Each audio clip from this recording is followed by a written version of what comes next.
দর্শক, আমরা এই মুহূর্তে অবস্থান করছি রাজধানীর নয়াপল্টনে বিশাল সমাবেশে। ইসলামী 8টি দলের যে সমাবেশ, সেই সমাবেশে আমরা অবস্থান করছি। আমরা তাদের কথা শুনবো এবং আপনাদের সামনে তা তুলে ধরার চেষ্টা করব। আপনারা সবাই জানেন, এই জুলাই সনদ বাস্তবায়নের জন্য সেই 36শে জুলাই হাজারো মানুষের যে রক্ত দিতে হয়েছে, আমরা চাচ্ছি এই রক্ত দেওয়ারটা যেন আগামী দিনে বাংলাদেশের একটা পরিবর্তন হয়। কিন্তু আমরা লক্ষ্য করছি একটি মহল এই জুলাই সনদকে কোনোভাবেই স্বীকৃতি দিতে রাজি না। তার মানে হচ্ছে ঘুরে ফিরে গত 17 বছরের যে পরিচালনায় পরিচালিত হয়েছে, আগামী দিনেও এই ধরনের একটি পরিচালনা করার জন্য তারা বন্দোবস্ত করছে। ইতিমধ্যে আমরা দেখতেছি ফ্যাসিস্ট আওয়ামী লীগের সাথে আতাত করে তাদেরকে রক্ষা করার দায়িত্ব পর্যন্ত তারা নিয়ে নিয়েছে।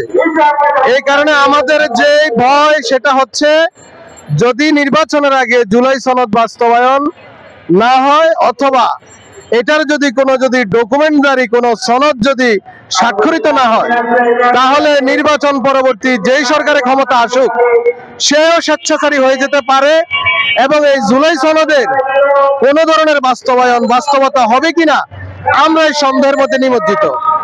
আমরাও মনে করি এটার পূর্ণাঙ্গ বাস্তবায়ন আগামী ইলেকশনে, নির্বাচনে যারা জয়ী হবে তারা করবে, কিন্তু তারা যে করবে আমরা এটার গ্যারান্টি পাচ্ছি না। এজন্য আমরা চাই এদেশের মানুষ যে উদ্দেশ্যে জীবন দিয়েছে, সেই উদ্দেশ্যটা তারা যেন ভবিষ্যতে দেখতে পায়, তার রেজাল্ট যেন মানুষ দেখতে পারে এবং ভবিষ্যতে যেন এই ধরনের আর কোনো ফ্যাসিস্ট জন্ম নিতে না পারে। এই ধরনের হত্যাযোগ্য ছাত্রদের উপরে, মানুষের উপরে ভবিষ্যতে যেন না হয়। আমরা সেই জন্য আমাদের এই আন্দোলন কোনো রাজনৈতিক আন্দোলন নয়, আমাদের আন্দোলন কোনো আমাদের ব্যক্তি দলীয় আন্দোলন নয়, আমাদের আন্দোলন সারা জনগণের আন্দোলন, আমাদের আন্দোলন মজলুম মানুষের আন্দোলন, আমাদের আন্দোলন খেটে খাওয়া মানুষের আন্দোলন, আমাদের আন্দোলন প্রতিটা ভোটার ভোট দিয়ে সে যেন তার এই ভোটের হিসাব বুঝে নিতে পারে, সেটার আন্দোলন।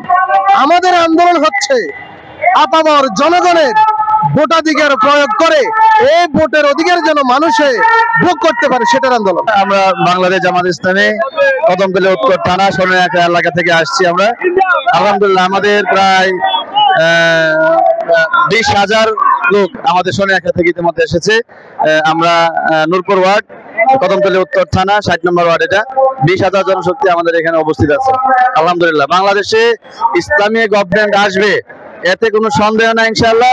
আমরা সকল ইসলামী দলগুলো ঐক্যবদ্ধ হয়ে এদেশে মাটিতে কালেমার পতাকা উড্ডীন করে চাঁদাবাজ, দুর্নীতিবাজ মুক্ত একটা স্বাধীন সার্বভৌমত্ব বাংলাদেশ উপহার দেব ইনশাআল্লাহ। বাংলাদেশ জামাত ইসলামের অধীনে আগামী দিনে দেশে ন্যায় এবং ইনসাফ ভিত্তিক শহীদদের জুলাই সনদের আইনি ভিত্তি প্রতিষ্ঠা করে একটা সুন্দর রাষ্ট্র কায়েম করব। এই সংগ্রামে আমরা এখানে এসেছি এবং এই জন্যই আমরা আজকে পল্টন ময়দানে সমবেত হয়েছে। একমাত্র আল্লাহ সন্তুষ্টি আমাদের কাম্য। আবার থেকে আসছি, আমাদের আজকে বাংলাদেশ জামাত ইসলাম এবং ইসলামী 8টা দল মিলে আমরা আসছি পল্টন। এখানে আসছি আমাদের দাবি আগামীতে গণভোট দেওয়ার জন্য।